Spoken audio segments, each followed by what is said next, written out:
Edges वगैरह होते हैं, डिफरेंट नोड्स होती हैं जिनको आपस में कनेक्ट किया जाता है एजेस के जरिए। मतलब ये एक नॉन लीनियर डाटा स्ट्रक्चर है, ठीक है। जबकि स्टैक और क्यू क्या है कि वो दोनों लीनियर डाटा स्ट्रक्चर्स हैं, ठीक है। तो चलिए पढ़ते हैं। A tree data structure organise information in a way that spreads out from a main point called the root node, ठीक है। मैंने बताया जैसा कि आपको कि इसके अंदर एक रूट नोड होती है और उस रूट नोड में से जो है ना वो डिफरेंट नोड्स निकलती हैं, ठीक है। डिफरेंट ब्रांचेस निकलती हैं, उन ब्रांचेस को हम लोग बोलते हैं एजिस, ठीक है। और जो नेक्स्ट जो हमारे पास नोड्स होती हैं उनको इसके अंदर हम लोग नोड बोलते हैं ट्री के अंदर। In a tree each piece of information called a node, ठीक है। हर एक जितने भी इसके अंदर ये पीस ऑफ इंफॉर्मेशन होते हैं ना उसको हम लोग बोलते हैं ये एक नोड है। Can connect to other pieces which are also nodes, ठीक है, फॉर्मिंग अ ब्रांचिंग स्ट्रक्चर, ठीक है।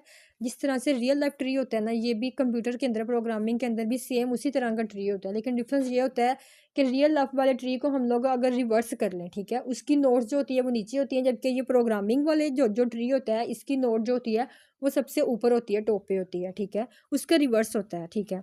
उसके बाद this branching structure is a different from a list where items are organised one after the other in a straight line, ठीक है। जैसा कि मैंने आपको बताया कि लिस्ट, स्टैक और क्यू के अंदर हम लोग डाटा को लीनियरली स्टोर करते हैं कि एक एलिमेंट के बाद दूसरा, दूसरे के बाद तीसरा। जबकि इसके अंदर क्या होता है कि सबसे पहले सबसे टॉप पे हमारे पास एक रूट नोड होती है, उसके बाद उस रूट नोड में से फर्दर नोड्स निकलती हैं, ठीक है।